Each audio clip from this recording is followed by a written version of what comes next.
Hello, YouTubers. What's up? Haven't been on here for a while, and I apologize for the lighting, but this is just how it's going to be because I personally don't feel like changing my lighting, and I look like crap. Actually, I don't look that bad, but um, updates since a billion years ago. Okay, so let's just put it this way. Excuse me, I'm having water. Anyways, point being, okay, August 30th. Just got on probation on August 21st for DWI. August 30th, drank, drove, got arrested for DWI, probation violation, driving with a revoked license.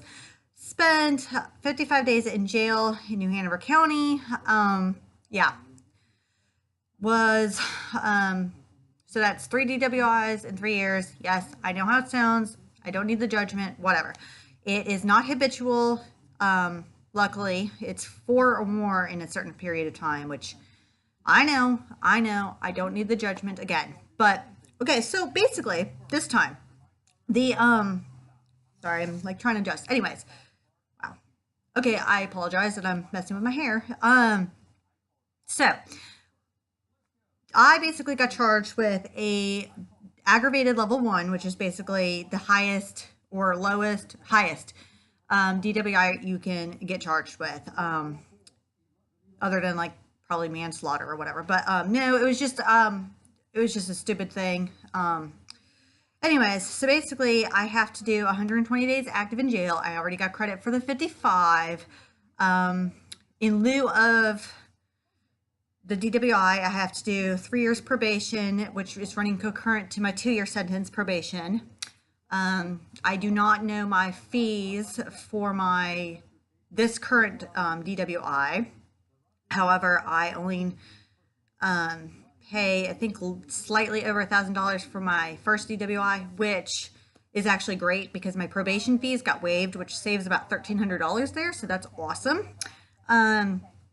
So basically, what's going on? Well, I got released out of jail into a program called Reset. Reset is an awesome program here in New Hanover County, and this is where I want to talk about the video. I just wanted to give a quick background of me and how I got into this program. Reset is basically a program to help people who have a substance abuse problem and mental health problems get out into society, basically. Help them get back on their feet after they basically commit a crime. It's a 90-day program. You go to IOP, which is intensive outpatient programming, and MRT, which is mindful recovery therapy. I've done both through Helping Hands, but now I'm going to Coastal Horizons. Excuse me. It's you call in every day at 7 a.m. to check to see if you have a color. Colors are for drug screens, alcohol screens. It's all in one big screen. If it's your day, which 90% of the time they just do all the colors, then you take a urine test. You go to class 5 days a week, or at least I'm in class 5 days a week. So from Monday, Wednesday, Friday from 9 a.m. till noon, because I chose to do the morning classes, I go to class. And then Tuesdays and Thursdays between 9 and 10:30, I go to class. And then we screen afterwards. I am living in a halfway house, which I've never been in before, and I'm not going to disclose the location just because, but it's called the Rescue Mission. There's several houses around Wilmington, North Carolina that does halfway houses. Mine, however, not for me personally, but people who are on like Subutex or Xanax or stuff cannot be in my house. So if you're looking for a halfway house, anybody out there, and you want to get into this house, because we do have beds open, you cannot be on certain medications. You basically, for the first 30 days that I'm in this house, I cannot have a job, which really sucks. That is the hardest thing for me, is not being able to work. You basically volunteer at their rescue mission shop, which is actually kind of nice. I do like it. So, I mean, it is what it is. And then after those 30 days are up, then you can find a job. Another downside about me coming in now is that we did not have a house manager. So I was kind of like on house lockdown where I couldn't go anywhere. If I wanted to go somewhere, like I'd have to take one of the other girls or I'd have to ask permission, and that was hard. But my 30 days is coming up, so that I can actually have freedom. You are required to go to at least 3 AA or NA meetings a week. You have to find a sponsor. A lot of it is very like basic common sense things for any substance abuse program. However, I've never been in like a stricter one like this. And some of the things I just don't believe in, like AA meetings 3 times a week. To me, they're a trigger. I don't relate at all to them. I've been going to a couple different ones just to see how they are. And I go just because I am forced to, basically. I'm court ordered to do this program, so I'm court ordered to do the AA classes. I just don't like them because I really don't relate at all. And it really sucks. I don't know. And the whole thing about trying to be forced to get a sponsor and you're supposed to work the 12 steps. I don't believe in the 12 steps. Like, you admit that you were I admit that I drank, okay? I admit that I drove. On paper, I look horribly bad. I admit that I was spiraling. I had to get my mental health under control, okay? That's why I spiral. But personally, I mean, it is what it is. But going on with that, it's the fact that, like, 12 steps, okay? You admit that you had, that, like, alcohol, it's basically saying that alcohol took control over my life and I couldn't control my life, which is false. Because I still maintained a job. I was still trying to pay my bills as best as I could. Yes, I was living with my mom, and I know I was having her help me. But I mean, now we'll say now, okay? It's basically where alcohol was not really getting in my life, to the extent where I was missing work and all this other stuff. I wasn't going into work drunk. I wasn't going into work. I don't know. It's just a lot of the 12 steps I don't believe in. Like, this whole God thing. It's not the fact that I don't believe in God. I do believe in God. It's just, I just don't want to spend 99% of my time sitting there saying, oh, God will take care of this and God will take care of that. It's like, no, I will take care of it. Okay, I could sit there and, I mean, God's not going to sit there and get me a job. God's not going to sit there and pay my fucking court fees. I mean, I can pray and say, God, please help me find a job. God, please help me make enough money to pay my court fees. But it's like, I don't know. That's a whole different issue. I'm not even going to go into that. Another thing about living in these houses is that we do have to go to church every Sunday, speaking of which. And it's really hard. That's the hardest part, besides the meetings, is the fact that, like, I grew up Catholic.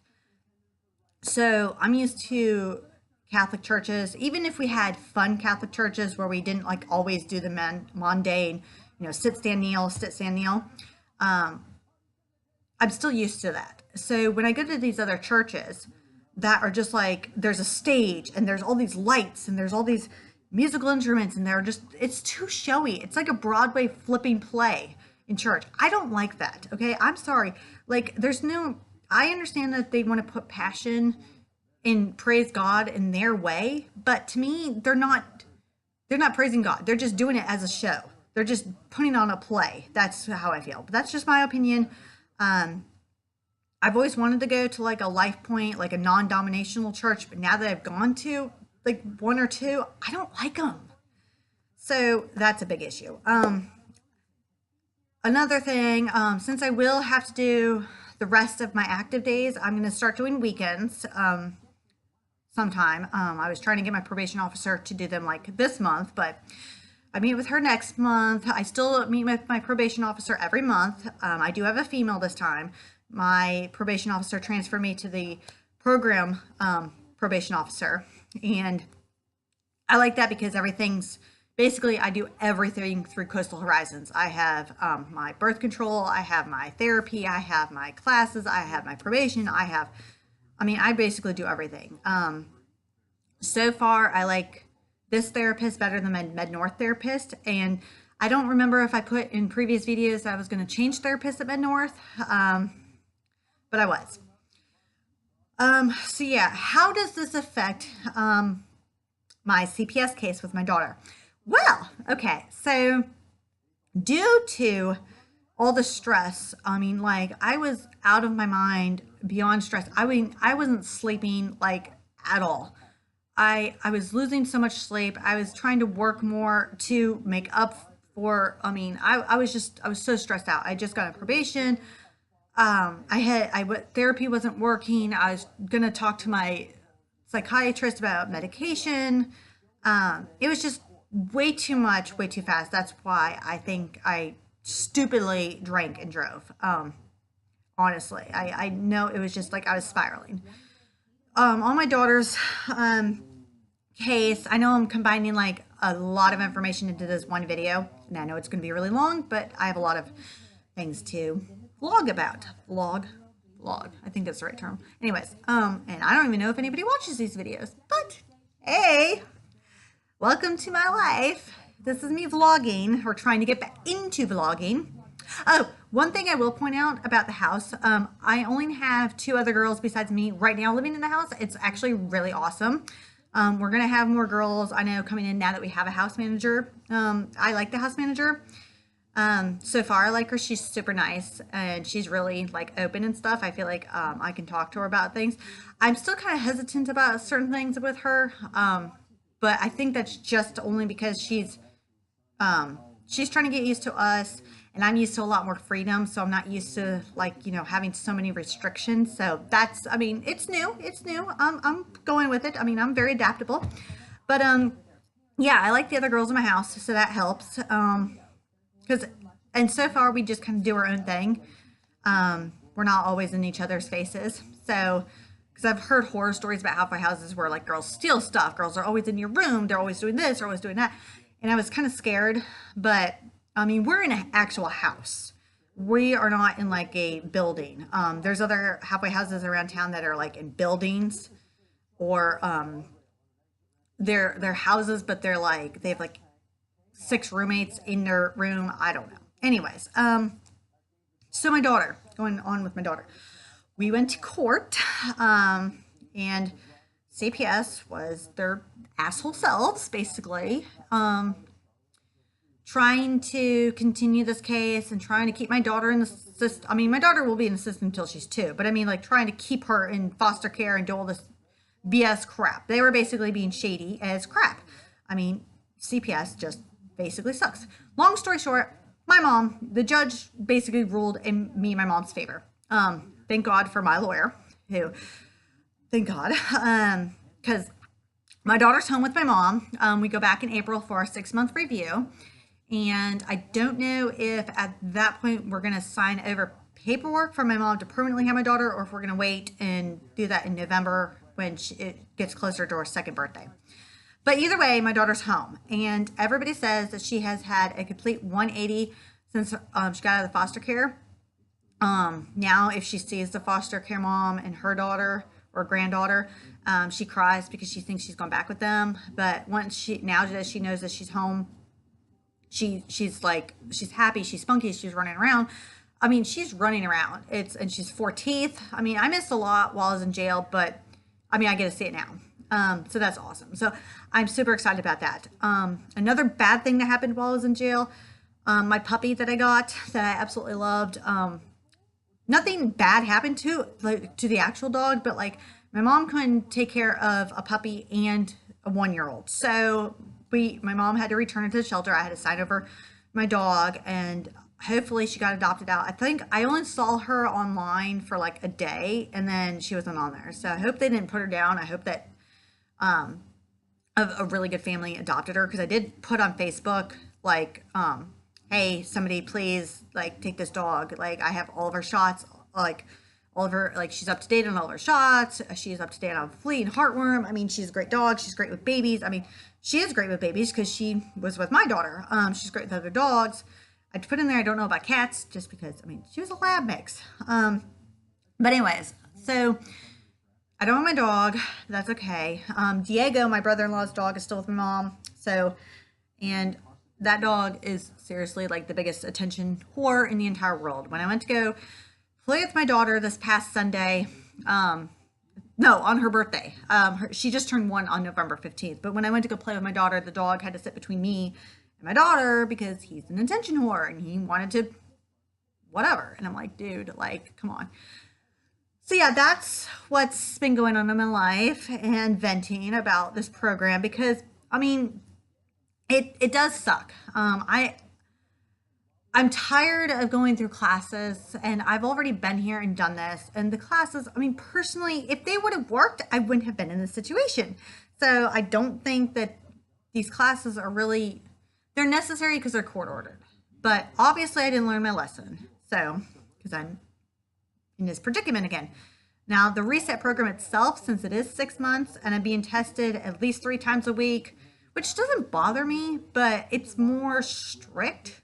It's not as strict as DWI court. Now that is like, for people who don't know, personally don't do DWI court. It's an 18-month program, and the way they lure you in to DWI court or DUI court is they pay everything. I mean, you can have a $12,000 like probation, court fees, lawyer fees. I mean, you can have $12,000 and you don't have to pay. I mean, well, you have to pay the lawyer fees, but like everything else, like you can literally have a $12,000 whatever fee, fine. I'm getting distracted. They will pay all of that off. So let's say like you got a drug felony charge and you go to a drug court. Okay, well, take me. Let's say if I chose DWI court and my fines were $10,000. They would have taken that $10,000 and paid all of it off. I'm just throwing out a number here that's, I don't know my fees right now for my second DWI. So I'm just throwing this out here as an example. But that's what I could have been facing is up to $10,000. That's why I'm throwing it out there. Now that's including like lawyer fees and everything. I mean, that includes everything, jail fees, everything. So, but that's how they lure you in, is you hear the word free because then you don't have to pay anything. However, you basically have to have money up front for a halfway house. And you have to find a job like right away. So I don't know if people who are in DWI court can come live in the house that I'm in and not work for 30 days and get permission or how that works. But there's a lot. DWI court for me was not going to work. They basically throw you out there in the world and say, okay, go do it yourself. Reset, on the other hand, will help you do everything. I mean, like for people like me who have high anxiety, who like literally I'm a kid trapped in an adult body. I'm trying not to get this time limit over 20 minutes. So I'm trying to like hurry up. But anyways, for people like me, Reset sounded better because they do. They help you get established with therapy, with medication, with vocational rehab. They help you establish everything. They transport you. They help you find, they make sure that you have rides to class. If you don't have rides, they make sure that you have a bus ticket. I mean, they will give you, I mean, they help you. Like, that's why I like the Reset program. DWI court does not do anything, like at all. You basically have to do everything your own, which could have been fine, but I wasn't ready. I mean, I honestly was not ready. I panicked. So that's my update since forever ago, middle of summer. And yeah, I'm going to try to post videos, like I said, every week. I know this is a really, really long video. And if you have any questions, comments, concerns about DWIs, programs, halfway houses, meetings like NA, AA, substance abuse treatment, anything that I can help you with, comment below. Also hit the like if you like this video. I can always attempt to put all the links. I know I've been kind of slacking off on videos that I say I'll put links just because I don't remember how to, but I'll try to get on the ball a little bit better now that I'm starting back up. So anyways, you guys stay awesome. See you next time.